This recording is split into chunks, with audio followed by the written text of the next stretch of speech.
Wickedly Judged, the podcast where we expose wrongful convictions, advocate for justice reform, and fight for a system that truly serves justice. I'm your host, Rebecca, and I'm so glad you're joining us today for this important recap episode. But before we dive in, I want to take a moment to thank our sponsor, Veteran Alliance, for their unwavering support. Their dedication to justice reform fuels our mission to uncover the truth and inspire change. And of course, a huge shout out to JP Verse of Versefire Records for the incredible intro and outro music that gives our podcast its signature energy. If you're new here, Wickedly Judged isn't just a podcast, it's a movement. We're here to shine a light on the flaws in our justice system, amplify the voices of those wrongfully convicted, and inspire you, our listeners, to take action. Through storytelling, research, and advocacy, we aim to empower listeners to join the fight for justice reform. Today's episode is a full recap of the case of Tony Viola, a man who faced 3 indictments, 2 trials, and a wrongful conviction. Over the past 2 episodes, we've explored Tony's journey from being wrongfully convicted to uncovering evidence that proved his innocence.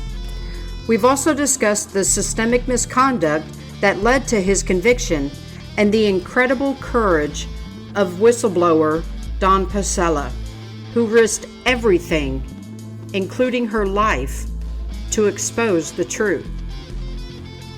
If you missed the first 2 episodes, don't worry, we'll cover everything here today. And as always, you can visit wickedlyjudged.com to learn more about our mission, check out our blog, and browse our exclusive merchandise. Every purchase helps us continue this important work and push for justice reform. Now, grab your coffee, get comfortable, and let's dive into the full story of Tony Viola. Tony Viola's story is one of resilience, injustice, and the fight to uncover the truth. It begins with a multi-jurisdictional mortgage fraud task force accusing him of deceiving banks like JP Morgan into approving no money down mortgage loans. The charges painted Tony as this mastermind behind a fraudulent scheme that allegedly caused significant financial losses.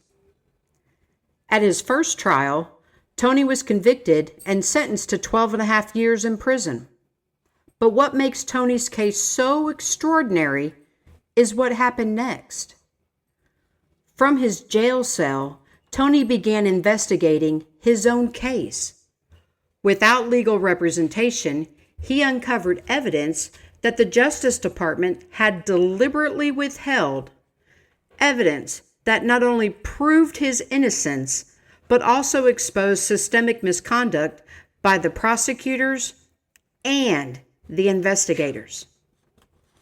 Imagine this: Tony sitting in his prison cell with no legal team, no resources, and no one fighting for him, combed through thousands of pages of court records, trial transcripts, and evidence.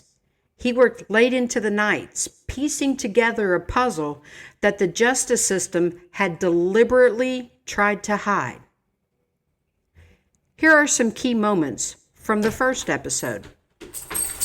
We already know Tony was accused of orchestrating a mortgage fraud scheme alongside a task force that targeted over 1,300 citizens. His first trial was riddled with issues, including a lack of transparency and withheld evidence that could have exonerated him. Despite being convicted and facing a 12.5-year sentence, Tony refused to give up. He began reviewing court records, trial transcripts, and evidence from his jail cell, often working late into the night. During his investigation, Tony discovered that critical documents, including FBI 302 reports and internal lender communications, had been withheld by the Justice Department. These documents revealed that banks knowingly approved no money down loans, directly contradicting the prosecutor's case. Tony's perseverance led to a second trial, where this evidence was finally brought to light, resulting his acquittal. Tony's story is a testament to the power of persistence and the human spirit, but it's also a stark reminder of how the justice system can fail those that it's supposed to protect, and they often do. His fight for freedom was just beginning, and as we'll hear next, the trial process was riddled with conflicts of interest, suppressed evidence, and unethical behavior. In the second episode, we explored the systemic misconduct that played a central role in Tony Viola's wrongful conviction. However, there's one person whose courage and sacrifice deserves special recognition: Dawn Pasela. Dawn's contributions to exposing the truth were nothing short of heroic, and her story is a powerful reminder of the risks that whistleblowers face in the fight for justice. Dawn Pasela wasn't just an observer. She was a force for truth. As the prosecutor's office manager, she had access to critical documents that were being withheld from Tony's defense team. Dawn recognized the injustice unfolding and took extraordinary steps to ensure that the truth came to light. Here are some of her key contributions. Dawn shared FBI 302 reports and internal lender documents with Tony. These documents revealed that banks knowingly approved no-income, no-asset loans, evidence that completely contradicted the government's mortgage fraud narrative. Without Dawn's brave decision to share this evidence, Tony's second trial and eventual acquittal may never have happened. Dawn understood the risks of her actions. She knew that exposing the truth could cost her career, her reputation, and even her safety. But the threats against Dawn weren't just theoretical. They were real, and they were terrifying. Dawn, her father, a Vietnam veteran, and her mother were all threatened. Prosecutors were staking out Dawn's apartment, watching her every move and intimidating her. The threats became so severe that Dawn was forced to move back in with her parents for her own safety. Dawn's parents, who lost their daughter to this fight for justice, deserve peace and answers. They are proud of Dawn for standing up for what is right, but they too are victims of this systemic failure. They've endured the unimaginable loss of their daughter while carrying the weight of her bravery and sacrifice.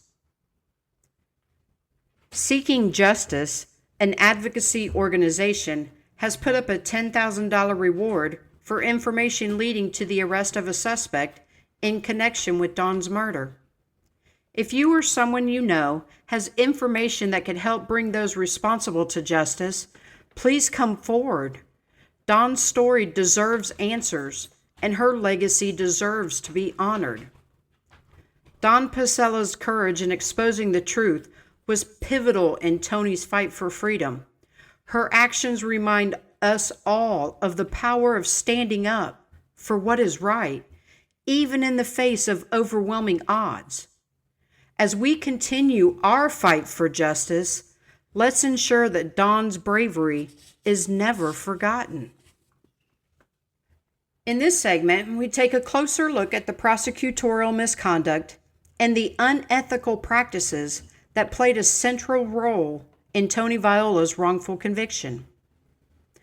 Prosecutors Mark Bennett and Dan Casares actively withheld evidence from Tony's defense team, including the FBI 302 reports that proved banks knowingly approved no income, no asset loans. They also testified under oath that they never talked to the banks. And later we find out that that's just not true. They just hid the interviews. Tony's defense attorneys were also representing government witnesses, creating a serious conflict of interest. This dual representation undermined Tony's right to a fair trial, as his attorneys were unable to fully advocate for him without compromising their other clients. Catherine Clover, a key witness for the prosecution, was romantically involved with prosecutor Dan Casares during the trial. This relationship was never disclosed, raising serious ethical concerns and casting doubt on her testimony. Judge Donald Nugent sealed critical records, making it nearly impossible for Tony's defense team to access the information needed to mount a fair defense. This lack of transparency further highlighted the systemic issues at play. These actions highlight the systemic flaws that allowed Tony's wrongful conviction to happen. But what's remarkable is how Tony fought back and uncovered the truth, even from his jail cell. Dawn Pasela's story is a powerful example of the sacrifices made in the pursuit of justice. Her courage and determination to expose the truth were instrumental in Tony's acquittal. Her story isn't over, and neither is Tony's. Their fight for justice keeps going on. Tony's journey is a testament to resilience in the face of systemic corruption, and his case highlights the urgent need for accountability and reform in our justice system. If anything in this episode moved you, here's how you can take action. Help solve Dawn's case. If you have any information about Dawn Pasela's death, please contact us or Seeking Justice. There is a $10,000 reward for information leading to the arrest of a suspect in connection with her murder. Support Tony's fight. Visit freeTonyViola.com to learn more about Tony's case. Explore the evidence, read it for yourself, see it in black and white, and support his ongoing efforts for justice. Honor Dawn's legacy. Visit justicefordawn.com to learn more about her contributions and the fight for accountability surrounding her untimely death. Support Wickedly Judged. By visiting wickedlyjudged.com, you can shop our exclusive merchandise. Your purchase directly supports our mission of justice reform. Share this episode. Use the hashtag WickedlyJudged, Free Tony Viola, or Justice for Dawn. And share Tony's story and Dawn's bravery and the fight for justice reform. Amplify their voices and help raise awareness about the flaws in our justice system. Reach out to us. If you have any information about wrongful convictions or want to join the fight for justice, email us at wickedlyjudged@gmail.com or call 513-393-7452. Thank you to everyone for being a part of this movement. Together, with our voices, we can make a difference. Until next time, stay informed, stay vigilant, and stay hopeful, because nobody deserves to be wickedly judged.